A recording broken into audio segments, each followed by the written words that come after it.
paixão pela Bíblia, ok? Paixão pela Bíblia, cheiro, beijar ela.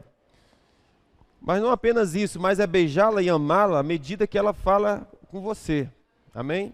À medida que ela direciona os seus caminhos, à medida que ela traz luz para os seus caminhos. E por que nós precisamos nos voltar para a Bíblia? Nós estamos, com certeza, nos aproximando do fim dos tempos, ok? Estamos juntos? Nós estamos nos aproximando do fim da nossa história humana aqui na Terra. E quanto mais você se aproximar do fim, tanto mais você vai enfrentar pensamentos, ideologias, ideias, e vão tentar mostrar a você que você está errado, que você é equivocado, que você é um idiota, porque você crê na Bíblia. Mas deixa eu te contar uma coisa, nunca teve livro mais perseguido na história da humanidade do que esse livro. E apesar de todas as perseguições que ele sofreu, ele permaneceu firme. Amém? E ele chegou aos nossos dias. Nós temos hoje Bíblia de tudo quanto é jeito. Linguagem fácil, linguagem difícil, no hebraico, no aramaico, no grego, no latim, no espanhol, a língua que você quiser, você vai encontrar a Bíblia. Porém, nunca foi tão pouco lido. Ok? Nunca foi tão pouco lido a Bíblia. E porque a Bíblia não é lida para alimento pessoal, para alimento de si, não tem convicção, não tem fé no coração das pessoas. De muita gente não tem fé. Por quê? Porque eles não leem a Bíblia para si mesmo, não permitindo que Deus converse, que Deus fale a elas próprias. Eu sempre estimulo os meus irmãos aqui na igreja a que não me ouçam, a que não me escutem. Eu digo porque vocês vão para a Bíblia. Eu digo que vocês vão para Deus. Deixa Deus falar com vocês, amém? Porque a sua experiência tem que ser a sua experiência. Você não precisa e nem deve andar na fé de ninguém. Você tem que andar na sua fé. Você tem que ter a sua convicção. Se aquilo que eu prego, se aquilo que eu ensino, você diz, você pensa, isso é absurdo, isso é caretice, vai para a Bíblia. Você não precisa acreditar no que eu digo, vai para a Bíblia. Nós precisamos ter a Bíblia como nosso manual de regra, nosso manual de fé, nosso manual de prática. Se a Bíblia não disse, se não tem apoio bíblico, você não precisa fazer.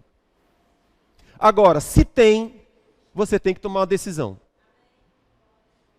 Ok? Então, se esse livro aqui é o livro de Deus, então eu preciso amá-lo, eu preciso lê-lo, eu preciso vivê-lo, eu preciso praticá-lo, eu preciso tê-lo com um carinho muito especial. Porém, se ele não é o livro de Deus, então trate como qualquer livro. Estamos juntos? Então, o meu estímulo aos meus irmãos hoje é que vocês se voltem para as Escrituras. Os dias são maus. E nós nunca tivemos uma geração tão sem fé, tão sem convicção como essa que nós estamos vivendo hoje. E por causa disso, qualquer professor de universidade vai destruir a sua mente. Qualquer professorzinho de ensino médio vai destruir a sua mente. Eu não digo nada acerca das crianças do ensino fundamental, acerca das crianças não sei como é que chama as primeiras séries, o infantil. Eu não digo nada acerca desse porque eles de fato estão em formação e tudo que você colocar eles vão absorver. Mas quando você chega no ensino médio, paciência, aí você já é crítico, aí você já tem condição de elaborar o seu próprio raciocínio, o seu próprio pensamento e discordar daquilo que não está em linha com as Escrituras Sagradas. Estamos juntos? Deixa eu ler com você Daniel capítulo 1. Diga, eu amo as Escrituras. Ela é a palavra de Deus. Aliás, antes de eu ler Daniel, deixa eu ler com você o que eu li com os irmãos aqui que vieram na Santa Ceia, hoje de manhã. Alguém falou?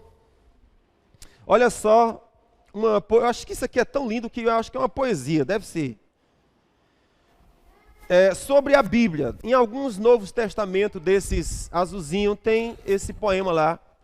E eu nunca tinha prestado atenção. Até um dia que eu apareci, que eu conheço um senhorzinho que fica no calçadão da Avenida 5. Dá licença. Não está dando mais não, gente. Deixa eu ver, fica claro, mocha. Isso. Eu conheci um... Manga não, Vaz, deixa aqui quieto. Eu conheci um senhorzinho que fica ali no calçadão.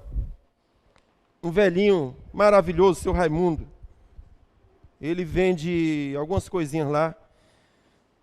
E ele gosta muito de contar poesias, ele gosta de mostrar os talentos dele, ele decora muita coisa. E um dia ele estava declamando esse poema aqui para uma pessoa no calçadão. Eu digo, meu Deus, que coisa linda é essa? Porque ele declama como aqueles poetas do sertão mesmo, fica lindo demais ele declamando. De meu Jesus, que coisa linda, eu fui atrás para descobrir onde era que estava, e até que enfim eu descobri. E o poema diz assim, a Bíblia Sagrada contém a mente de Deus, a condição do homem, o caminho da salvação, a condenação dos pecadores e a felicidade dos crentes. Olhe só isso aqui, olhe bem. A Bíblia Sagrada contém a mente de Deus, a condição do homem, salvo ou perdido, o caminho da salvação, a Bíblia contém o caminho da salvação, ela contém a condenação dos pecadores e a felicidade dos crentes. Ok? Olha só, falando sobre a Bíblia, as suas doutrinas são sagradas, os seus preceitos são justos, as suas histórias são verdadeiras e as suas decisões são imutáveis. Ele continua, leia para ser sábio, creia nela para estar seguro, pratique-a para ser santo. Ela contém a luz para dirigi-lo, alimento para o sustento e consolo para animá-lo. Ela é o mapa do viajante, ela é o cajado do peregrino, ela é a bússola do piloto, a espada do soldado, o mapa do cristão. Por ela o paraíso é restaurado, os céus são abertos, as portas do inferno descobertas. Cristo é o seu grande tema, o nosso bem é o seu intento, e a glória de Deus a sua finalidade. Deve ela encher a nossa mente, governar o nosso coração e guiar os nossos pés. Leia frequentemente e em oração. É uma mina de riqueza, é um paraíso de glória, um rio de prazer. É-lhe dada em vida, será aberta no dia do julgamento e lembrada para sempre. Ela envolve a mais alta responsabilidade, recompensará o mais árduo trabalho e condenará a todos quanto menosprezarem o seu conteúdo. Não sei se você ficou triste, ficou alegre com isso aqui, mas eu acho lindo demais. E penso que ela descreve com muita perfeição a Bíblia. O que ela é para nós? Amém, queridos? Então, o meu desejo é que você se aproxime das Escrituras tendo essa consciência do que as Escrituras são para você. Amém? Vamos ler aqui Daniel capítulo 1. Olha só o que está escrito. Posso ler? No ano terceiro do reinado de Jeoaquim, rei de Judá, veio Nabucodonosor, rei da Babilônia, a Jerusalém e a sitiou. E o Senhor lhe entregou nas mãos a Jeoaquim,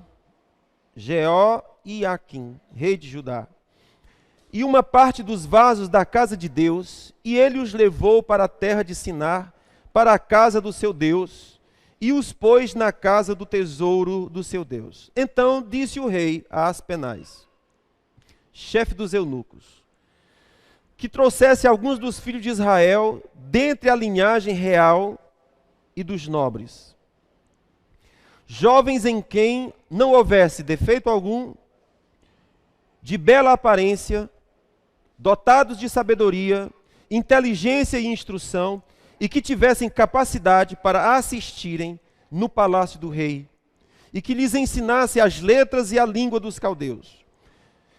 E o rei lhes determinou a porção diária das iguarias do rei, e do vinho que ele bebia.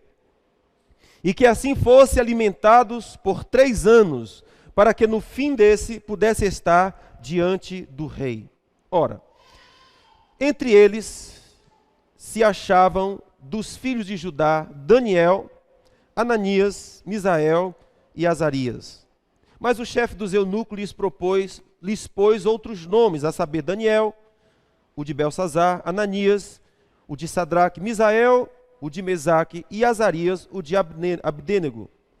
Daniel, porém, propôs no coração não se contaminar com a porção das iguarias do rei, nem com o vinho que ele bebia.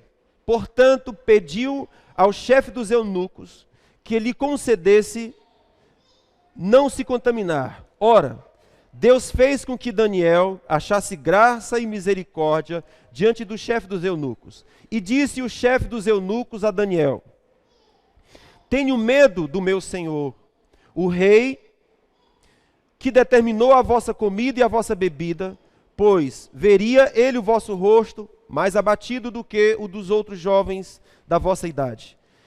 Assim poríeis em perigo a minha cabeça como para o rei. Então disse Daniel ao dispenseiro, a quem o chefe dos eunucos havia posto sobre Daniel, Ananias, Misael e Azarias: experimenta, peço-te, os teus servos 10 dias, e que se nos deem legumes a comer e água a beber. Então se examine na tua presença o nosso semblante e dos jovens que comem das iguarias reais, e conforme vires, procederás para com os teus servos. Assim ele lhes atendeu o pedido e os experimentou por 10 dias. Ao fim dos 10 dias, apareceu o seu semblante melhor, e eles estavam mais gordos do que os jovens que comiam das iguarias reais. Pelo que o despenseiro lhes tirou as iguarias e o vinho que deviam beber e lhes dava legumes. Ora, quanto a estes 4 jovens, Deus lhes deu conhecimento, inteligência em todas as letras e em toda a sabedoria. E Daniel era entendido em todas as visões e em todos os sonhos. E ao fim dos dias, depois dos quais o rei tinha ordenado que fossem ser apresentados, o chefe dos eunucos apresentou diante de Nabucodonosor, e o rei conversou com eles. E entre todos eles não foram achados outros tais como Daniel, Ananias, Misael e Azarias. Por isso, ficaram assistindo diante do rei. E em toda a matéria de sabedoria e discernimento, a respeito da qual lhes perguntou o rei, este os achou 10 vezes mais doutos do que todos os magos e encantadores que havia em todo o reino. Assim Daniel continuou até ao primeiro ano do rei Ciro. Diga amém. Que leitura longa, não foi não? Você dormiu? Entendeu alguma coisa?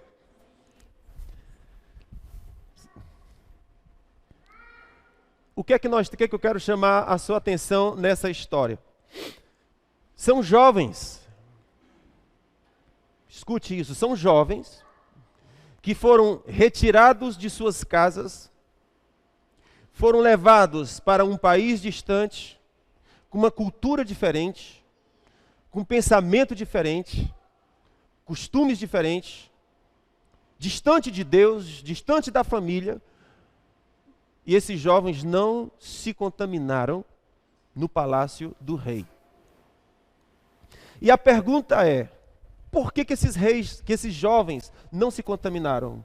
Veja, nós temos uma linguagem hoje que dizem assim, é muito difícil o jovem servir a Deus. Porque o mundo tem muitas tentações. Queridos, isso é queixo. Isso é conversa para boi dormir. Ok? A Bíblia está repleta de exemplos de jovens. Deus sempre chama jovens, Deus chama crianças. E não é porque você é criança, não é porque você é jovem, não é porque você é velho que vai ser difícil servir a Deus e viver no caminho de Deus. A história não é essa. A pergunta é, por que esses jovens não se contaminou? Eles tinham nas suas casas formação na palavra. Todos que forem formados nessa palavra estão seguros.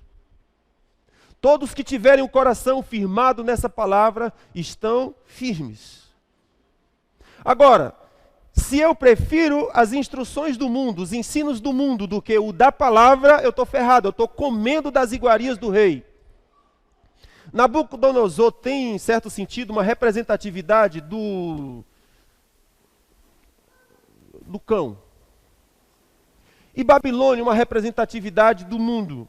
É simbólico. Ok? É simbólico. É muito simbólico isso. Então veja, esses 4 jovens foram tirados do seu país e colocados em um país estranho. E quando eles chegaram lá, primeira palavra, o rei tinha dito, olha, eles vão comer tal coisa, vão beber tal coisa, vão fazer assim, vai ser assim, vai ser... E eles disseram, se propuseram no coração, não vamos nos contaminar. Vamos nos manter santos e íntegros diante do Senhor. Você está disposto a ser diferente?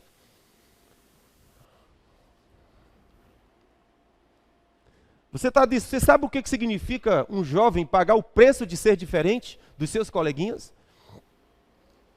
Você sabe o que é você ser ridicularizado porque é virgem?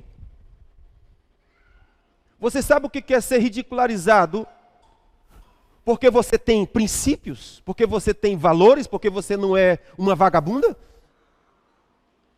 Uma desfrutável ou um desfrutável homem?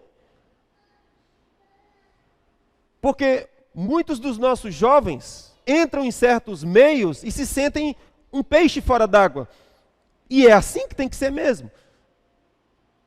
Porque você carrega dentro de você algo que é do céu.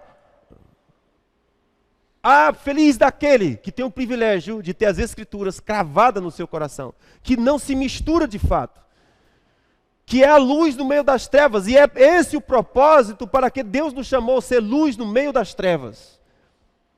Ser o sal que salga. Não é ser a mesma coisa, é ser diferente de fato. Isso tem um preço a ser pago. Agora veja, esses garotos chegaram lá firmes no seu coração.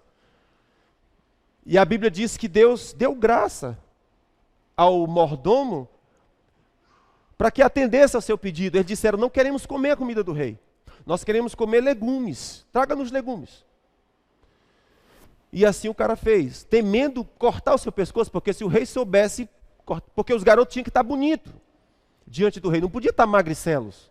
Quando fosse apresentar, e eles iam ser alimentados por 3 anos, educados por 3 anos para aparecer diante do rei. Imagina o tamanho da exigência que não era. E quando esses garotos apareceram diante do rei, não só estavam mais bonitos, como estavam mais inteligentes do que todos. Se você estuda a Bíblia, você é inteligente.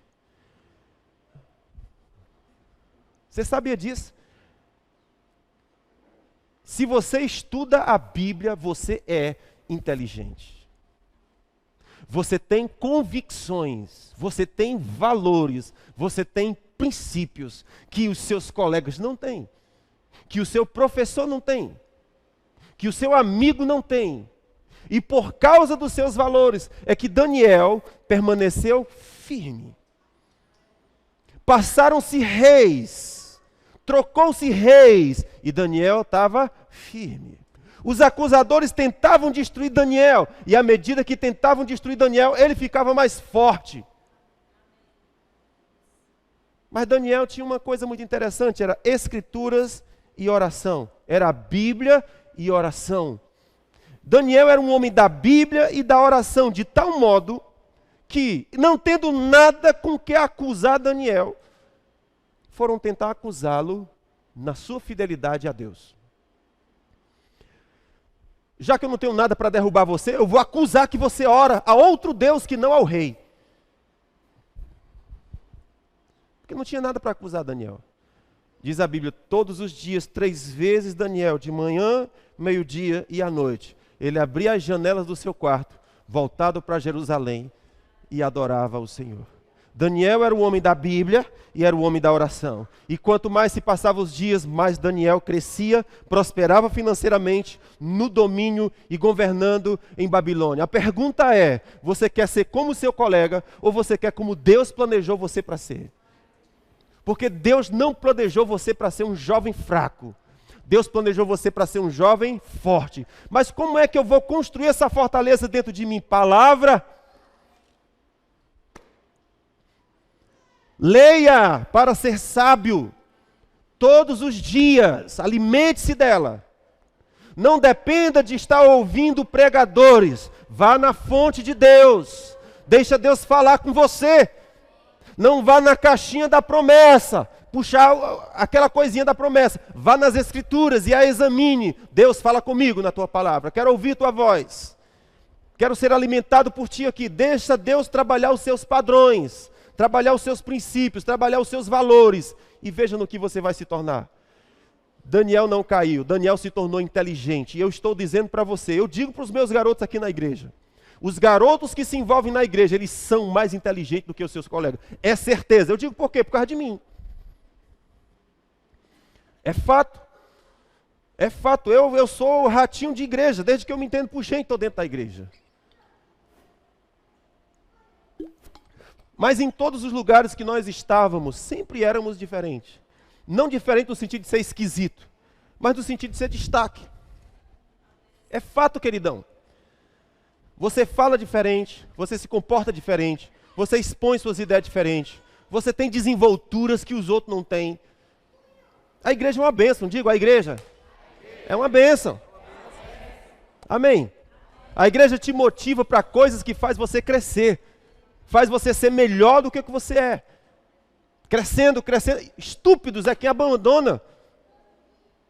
Muito bem. Estamos juntos? Você acha que Daniel é um bom exemplo para nós?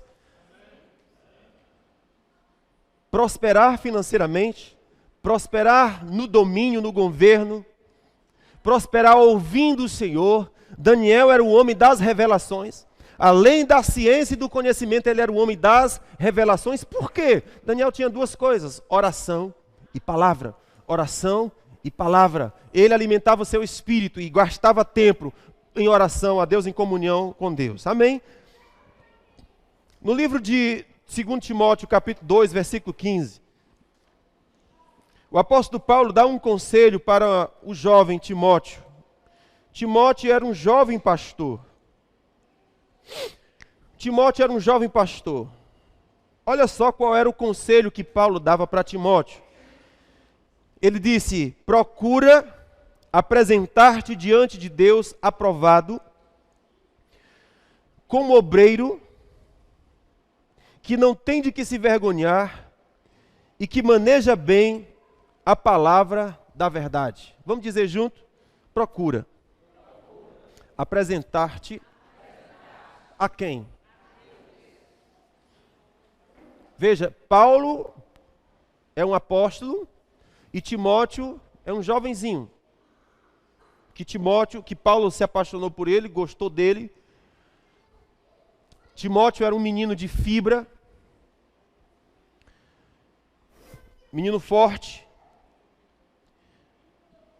Não me lembro qual é o texto onde Paulo fala sobre isso, mas ele diz: permanece nas instruções que você recebeu de sua avó. Timóteo tinha uma herança de avó, de mãe, de pessoas que instruíam ele na palavra. Ele disse: fica na palavra que você recebeu de sua avó. Há uma herança que foi gerada. Agora a palavra de Paulo para Timóteo foi: Timóteo, 1:5, olha lá.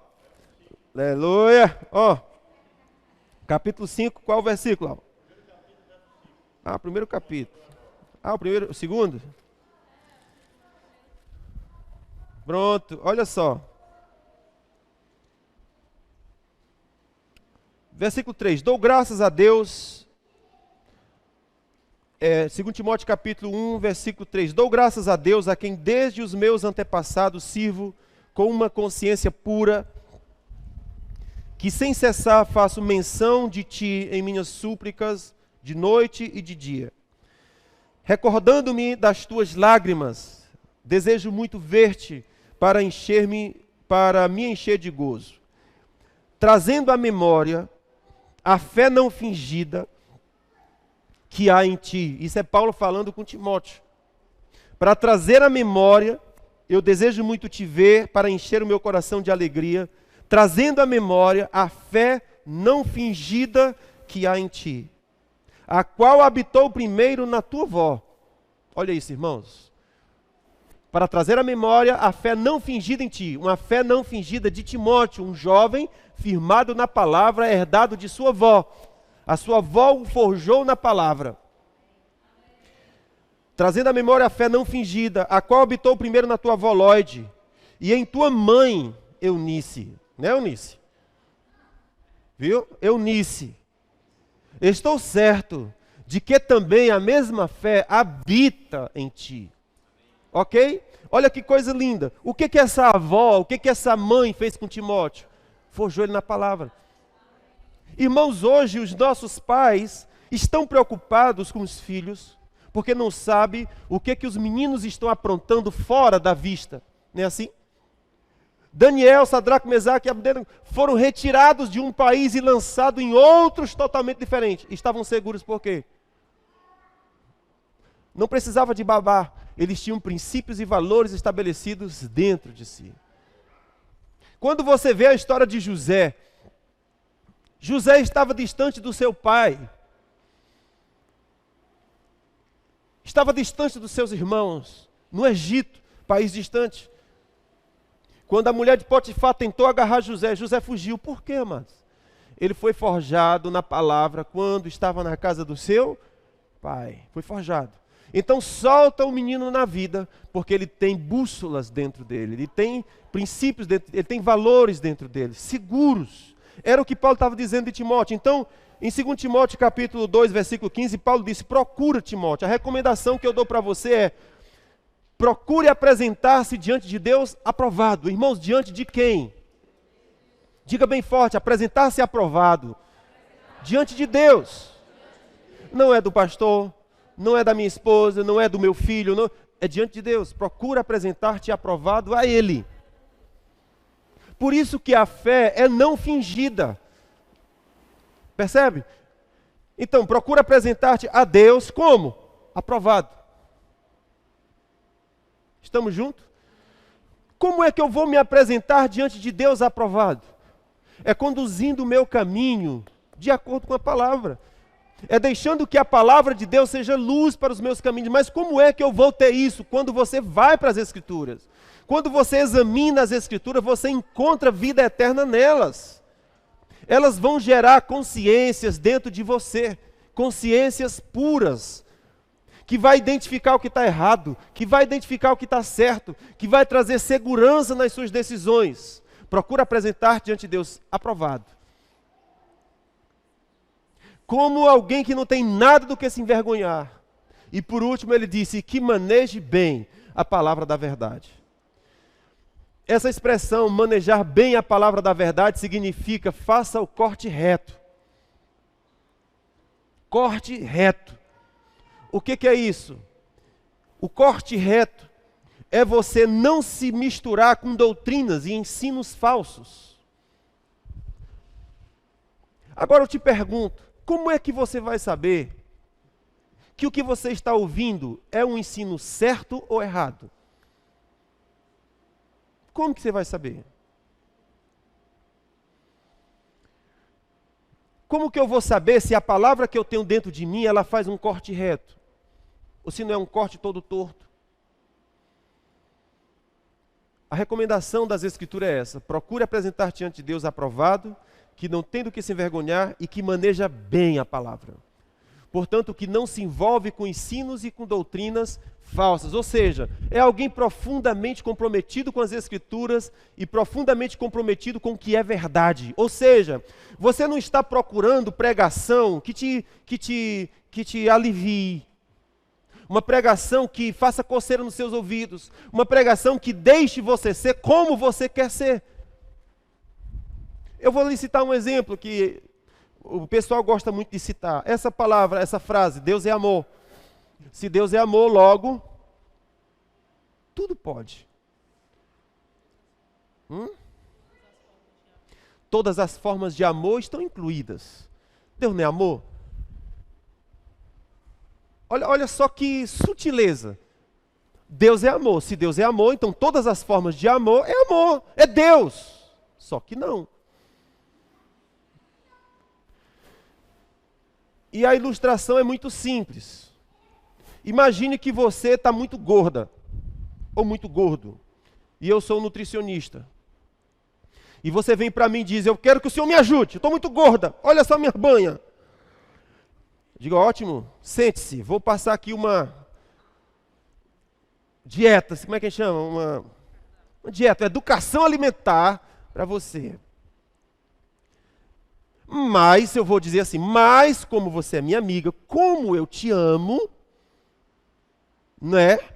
Então você agora, não, é o seguinte, eu não vou tirar a pizza de você, eu não vou, não, isso é crueldade demais, tirar a pizza de você. Já pensou aquela picanha que você passa a faca e a gordura assim, pá, com uma Coca-Cola? Não? Ela está sentindo o cão tentando ela aqui, ó. Ela está com 1 ano e 5 dias sem tomar Coca-Cola. Então, você imagine, eu não te amo. Então, como eu te amo, eu te digo, não, nós não vamos tirar a picanha com aquela gordura, não vamos tirar a Coca-Cola gelada com limão, porque eu te amo, eu gosto tanto de você. Isso vai ajudar essa pessoa? Isso é amor? O que seria o amor?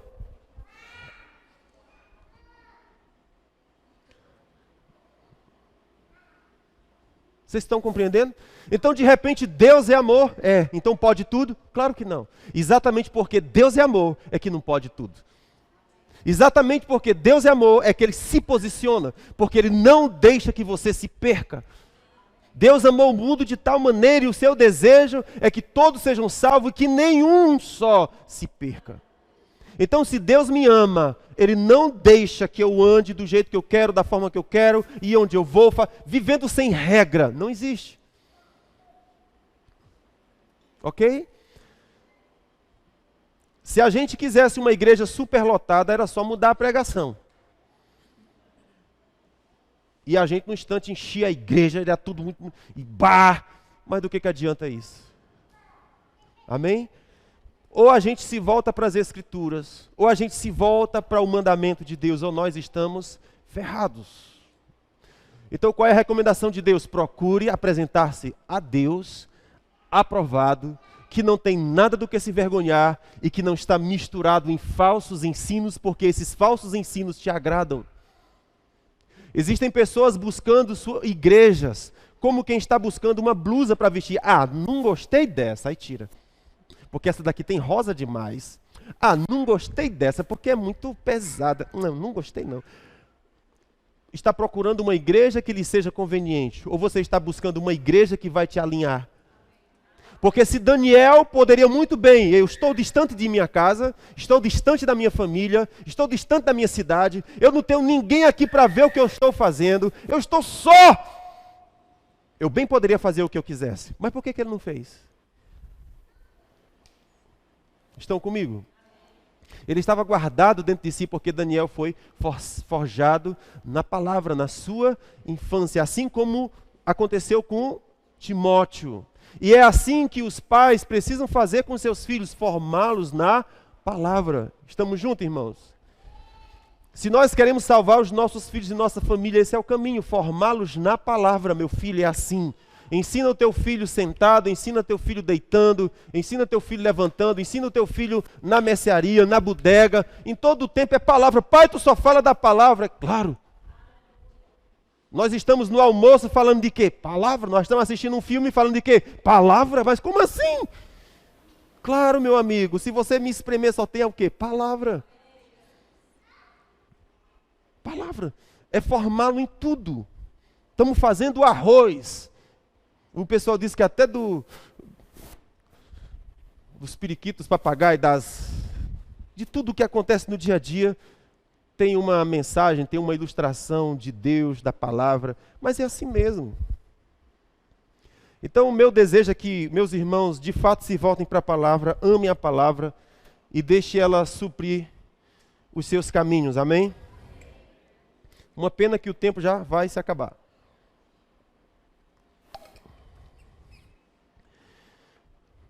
Deus mesmo, Ele dá testemunho acerca de sua palavra. Jeremias capítulo 1, versículo 12.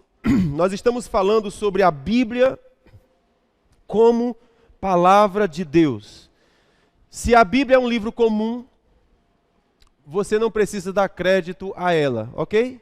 Se ela é um livro comum, esquece, não precisa dar crédito a ela. Mas se ela é palavra de Deus, para você, porque independente de você crer nela como palavra de Deus ou não, ela é palavra de Deus.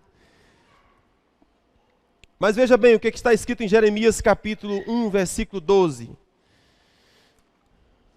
Deus mesmo dá testemunho acerca de sua palavra. Ele diz: então me disse o Senhor, viste bem, porque eu velo sobre a minha palavra para a cumprir.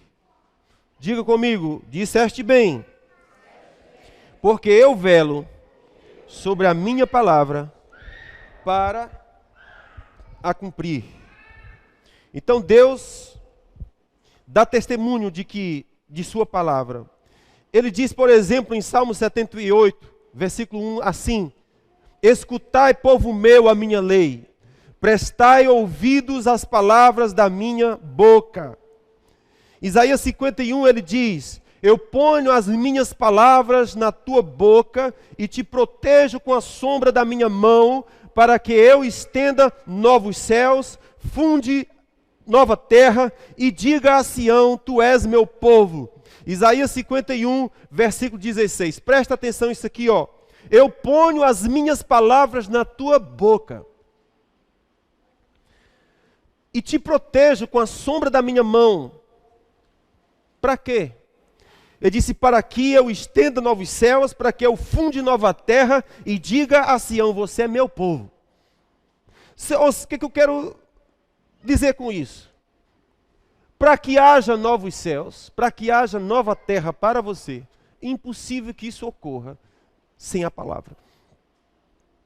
Por que é que Deus coloca a sua palavra em nossos corações e em nossa boca? Para que as coisas mudem, para que as coisas se transformem. Estamos juntos? Deus dá testemunho de sua palavra. E Ele está dizendo, eu coloco ela dentro da sua boca, dentro do seu coração, para que novos céus e novas terras sejam feitos. E você seja meu povo.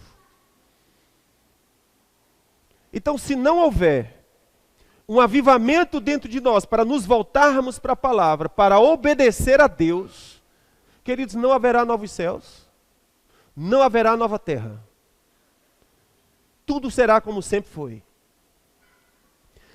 Assim falará o Senhor dos exércitos. Sim, fizeram seu coração duro como diamante, para que não ouvissem a lei, nem as palavras que o Senhor enviara por seu Espírito. Zacarias 7:9 e versículo 12. Olha só, assim falará o Senhor. Sim, eles fizeram seu coração duro como diamante, embora Deus queira nos dar novos céus e nova terra, e nos tornar seu próprio povo, há uma possibilidade de eu endurecer o meu coração como diamante e rejeitar a palavra. Palavra essa que foi enviada pelo Senhor, inspirada pelo Espírito Santo. Ok? Não somente Deus dá testemunho de sua palavra, nós vamos encontrar muitas vezes nas Escrituras as expressões que dizem assim, assim diz o Senhor, ok? Você vai ver muito isso, principalmente no Antigo Testamento. Assim diz o Senhor, é uma evidência da inspiração de Deus inspirando homens para fazer o registro. E não somente eles dizem, assim diz o Senhor, como também Deus diz, isto é minha palavra. Eu ponho no coração de vocês para vos dar novos céus e nova terra e para vos tornar meu povo. Então Deus dá testemunho de sua palavra. Olha só, a gente encontra expressões do tipo assim: então veio o Espírito do Senhor sobre Jaziel. O Espírito de Deus se apoderou de Zacarias e disse: por que transgredis os mandamentos do Senhor, de modo que não prosperais? Ó, escuta só, o Espírito do Senhor veio sobre o profeta, e ele disse: por que vocês transgridem o mandamento do Senhor para que não prosperem? Ou seja, Deus nos deu a sua palavra para quê? Para que você prospere. Se você obedece à palavra, o Senhor diz, é o caminho de prosperidade. A pergunta é, você crê nisso? Eu convidaria você a ser um observador social. Olhe para uma pessoa que não pratica a palavra. E olhe para uma pessoa que pratica a palavra. Eu não estou dizendo pessoa que vai para a igreja. Porque tem pessoas que vão para a igreja, mas só entra e sai. É a mesma coisa de você entrar no chuveiro, ok? Ó, presta atenção, você está aqui, aí você entra dentro do banheiro, liga o chuveiro, se molha e sai. Isso é banho?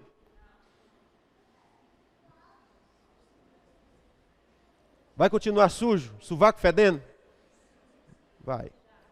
Banho, não, nem de gato é isso aí, viu, Marcelo? A mesma coisa acontece se eu venho à igreja, eu entro na igreja, me molho e saio, e não deixo que Deus me lave pela palavra. É diferente. Então eu desafio você a pegar uma pessoa que pratica a palavra, estou falando pratica a palavra, que leva a sério a palavra, e veja se ele não prospera. O que Deus está dizendo é: por que vocês transgridem a minha palavra para que não prospereis? Isso não é sábio. Isso não é inteligente. O inteligente é pratica a palavra. Porque o Senhor disse, eu velo sobre ela. Irmãos, você sabe o que significa a palavra velar? Significa eu monto guarda sobre a minha palavra. É como se Deus, sabe aquele guarda inglês, aquele vermelhão com uma bichona assim na cabeça, que fica lá imóvel? É tipo aquilo, Deus disse, eu monto guarda sobre a minha palavra, para a cumprir. No melhor movimento que você fizer acerca de guardar a palavra no coração, Deus disse, eu estou aqui, para cumprir o que foi dito acerca daqueles que obedecem. Irmãos, não é brinquedo. Não é brinquedo. Presta atenção, a palavra que Deus disse para Josué. Vocês sabem da história de Josué. Moisés havia morrido. Josué era um jovem guerreiro. Fale comigo, jovem. Vocês são jovens? Não, são não.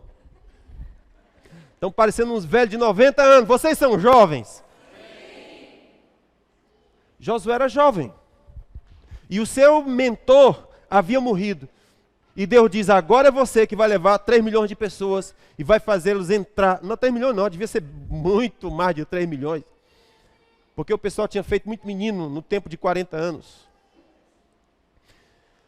Então ele estava entrando ali, uma multidão imensa de gente. Um jovem para dirigir uma nação imensa. Para entrar numa terra desconhecida. Para derrubar muralhas intransponíveis. Para destruir reinos invencíveis. Um jovem. E qual seria o comportamento natural? Diga comigo, medo, pavor, pânico. Qual foi a palavra de Deus para Josué? Ele disse, não temas, não temas, não te espantes, não te apavores. Onde tu colocares a planta do teu pé, eu tenho dado a você. Agora veja o conselho de Deus.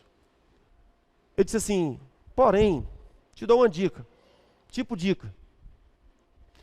Medita na minha palavra, na minha lei, dia e noite.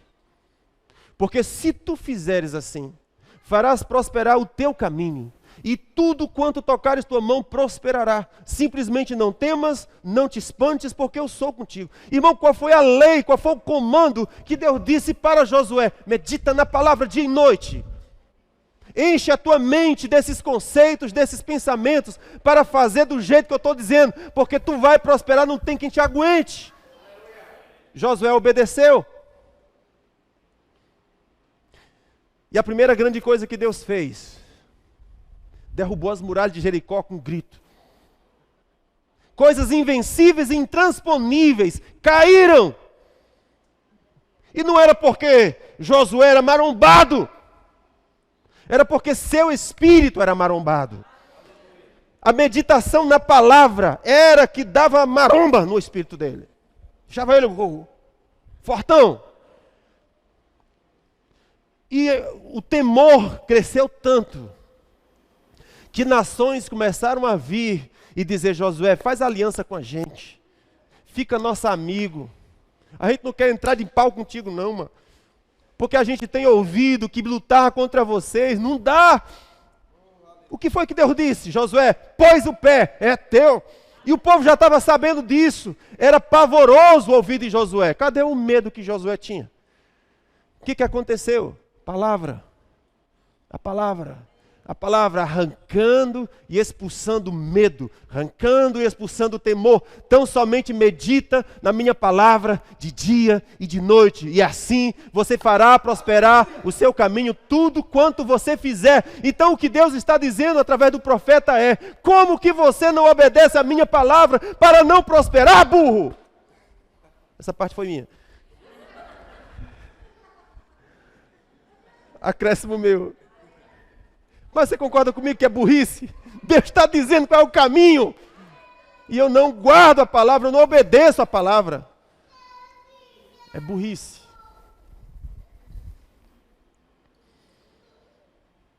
Glória. Quando foi esses dias? Eu estava...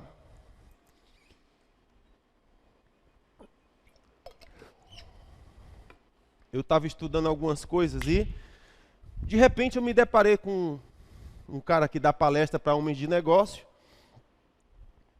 e ele dando algumas dicas do que você tinha que fazer. E uma das dicas foi: medite. Dentre tantas coisas, para ter sucesso nos negócios, diz: medite, faça meditação transcendental. Foi isso que Deus disse, fazer meditação transcendental, fazer yoga? Deus não disse para fazer yoga. Ele disse: medite na minha palavra dia e noite. Ele não disse para fazer yoga. Mas o cidadão não quer a lei do Senhor.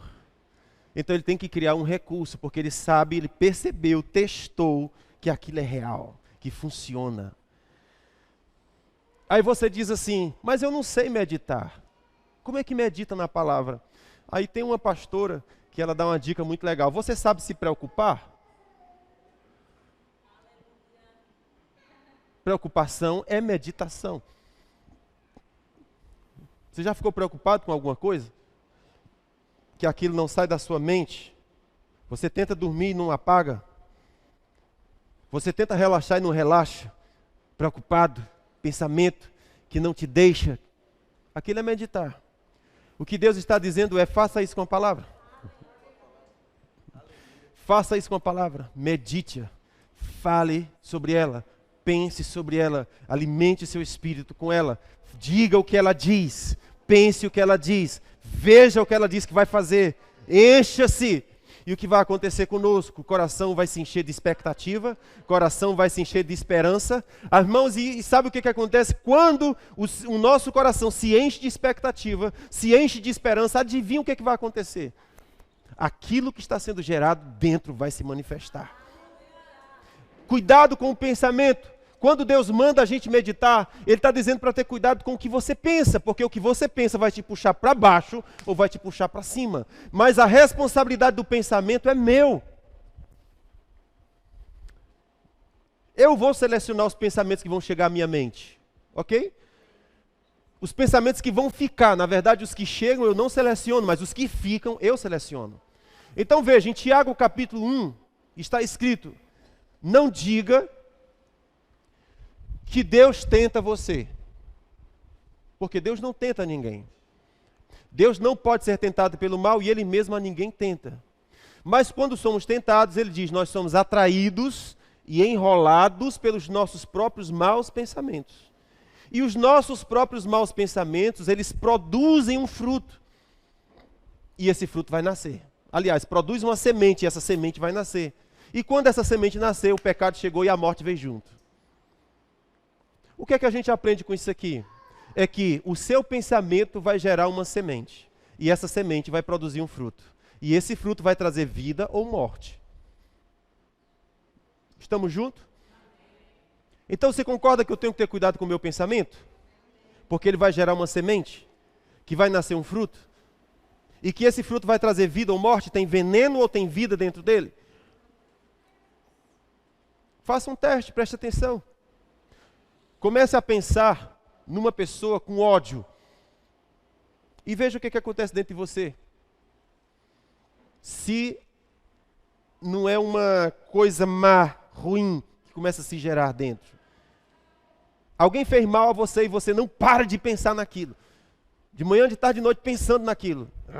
Remoendo. O que acontece dentro? Um monte de sentimento ruim. O pensamento está gerando uma semente que vai gerar um fruto, que vai trazer morte. O que eu faço então? Muda o pensamento. E é isso que Deus está dizendo. Medita na minha palavra, dia e noite, e você será próspero em tudo quanto você fizer. Amém? Eu quero parar por aqui e desejo que os meus irmãos tenham muito sucesso.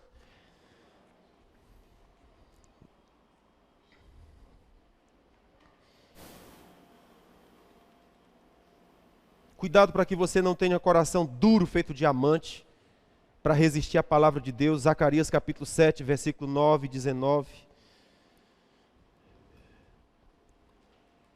Acolha a palavra de Deus. Aleluia.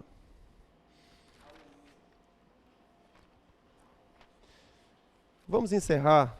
Então, cadê vocês, louvor? Vem para cá. Apocalipse capítulo 1, para a gente encerrar.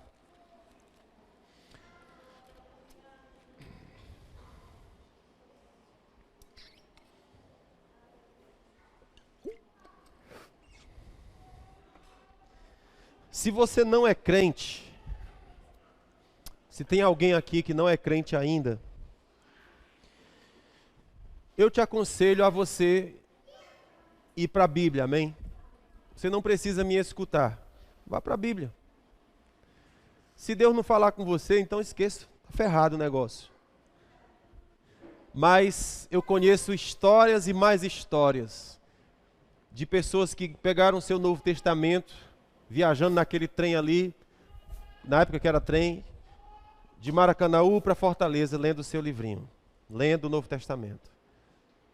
E ele não tinha relação com igreja nem nada, mas de repente algo começa a ser gerado dentro. Porque se esse livro é mentira, então você não tem que dar crédito mesmo, mas se ele é o que ele diz que é, meu amigo, nós precisamos tomar uma posição acerca dele. Amém? Se você é criança, se você é jovem, se você é senhor, se você é senhora, ame a palavra. Se envolva com ela e ela salvará o seu caminho. Você compreende que eu estou falando aqui sobre vida eterna hoje? Aleluia. Apocalipse capítulo 1, versículo 3. Diz assim: bem-aventurado aquele que lê, e bem-aventurados os que ouvem as palavras desta profecia e guardam as coisas que nela estão escritas, porque o tempo está próximo. Vocês podem repetir isso aqui comigo?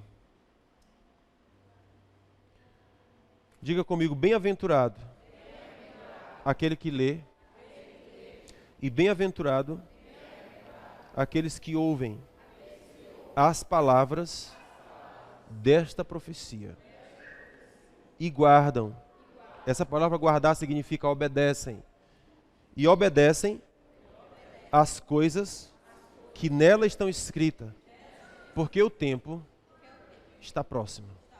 Quero que você observe aqui que o texto fala sobre bem-aventurado o que lê e bem-aventurado os que ouvem. Percebe a diferença aqui? Bem-aventurado o que lê é singular, bem-aventurado os que ouvem, plural. Por que não seria igual? Bem-aventurados os que leem e bem-aventurados os que ouvem. É porque ele está supondo uma pessoa que lê e várias pessoas que ouvem. E ele disse, tanto bem-aventurado é o que fala, como bem-aventurado é o que ouve. Isso fala de um tempo também, quando não tinha Bíblia como nós temos hoje. Quando era só uma Bíblia. Talvez uma Bíblia por cidade. Porque não se tinha Bíblia. Então havia um dia em que alguém ia ler a Bíblia. E as pessoas se ajuntavam para ouvir a leitura da Bíblia. Olha que coisa linda. E o que Deus está dizendo aqui é, eu estou dando para vocês as últimas revelações. Isso aqui é o livro de Apocalipse, é o último livro da Bíblia. E Deus está dizendo logo no comecinho dele, eu estou trazendo a última revelação. Vai encerrar o livro aqui. E ele está dizendo, bem-aventurado o que lê. E bem-aventurado você que se senta para ouvir o que está escrito. E não apenas para ouvir, mas para obedecer o que está escrito. Porque o seu cumprimento está próximo. Agora veja, quando a gente muda lá para o finalzinho da Bíblia, os últimos versículos. Isso aqui, eu estou falando do começo do último livro. E agora eu vou falar dos últimos versículos. Os últimos, está aqui, ó, acabou. Isso aqui é a última página da Bíblia. Ó. Última página. Olha quais são as últimas palavras de Deus antes de encerrar o livro. Apocalipse capítulo 22, versículo 18. Ele diz assim, eu testifico a todo aquele que ouvir as palavras da profecia deste livro. Preste atenção no que está escrito, olha. Eu testifico a todo aquele que ouvir as palavras desta profecia. Se alguém lhes acrescentar alguma coisa, Deus acrescentará as pragas que estão escritas neste livro. E se alguém tirar qualquer coisa das palavras deste livro, da profecia, Deus tirará a sua parte da árvore da vida, da árvore da vida e da cidade santa, que estão descritas neste livro. Aquele que testifica estas coisas diz, certamente cedo venho. Amém, Senhor Jesus. A graça do Senhor Jesus seja com todos. Essas são as últimas palavras que fecham o livro sagrado. E Deus fecha o livro sagrado dizendo, bem-aventurado o que ouve. E bem-aventurado aquele que não acrescenta e nem tira, mas obedece o que está escrito. Por que isso é importante? Porque de repente eu olho um texto e tem uma coisa que é conveniente para mim, eu digo, isso tem nada a ver. Não tem nada a ver. Não é assim? Isso aqui, ó, não tem nada a ver, isso aqui, nada a ver. O que o Senhor diz é, bem-aventurado o que não tira e nem bota. Não diga o que Deus não disse. Amém? Não diga o que Deus não disse. Mas se Ele disse, não diga. O que Ele disse é o que Ele disse. Ele vela sobre a sua palavra para a cumprir. E Ele disse, bem-aventurado é o que ouve esta palavra e guarda no coração para praticar. Amém? Então ele diz, cedo, ora vem Senhor Jesus. Ele termina a saudação dele dizendo, ora, aquele que testifica estas coisas diz, cedo eu venho. Amém. Isso eu estou dizendo, não disse amém não, foi ele que disse. Cedo venho, amém. Amém, queridos? Agora foi eu que disse, amém. Então, o meu conselho, meus queridos, é se voltem para as Escrituras. Porque os dias são maus. E se você não tiver com o seu coração cheio dessa palavra, como que você vai saber distinguir o que é certo e o que é errado? Como que você vai conseguir agradar a Deus se você não está obedecendo essa palavra? Amém? Aí você diz, pastor, mas eu não entendo a Bíblia, então vem para a igreja. Amém? Vem para a igreja.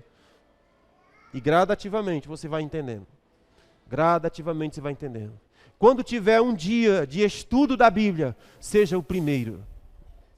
Eu sou faminto pela palavra. E é o que a Bíblia diz, deseje o genuíno leite da palavra, como crianças recém-nascidas. Você já viu criança recém-nascida quando mama? Recém-nascida. É diferente. A criança quando vai pegar o peito a primeira vez, é uma coisa louca. Ai da mamãe. Ela, é louco, é louco.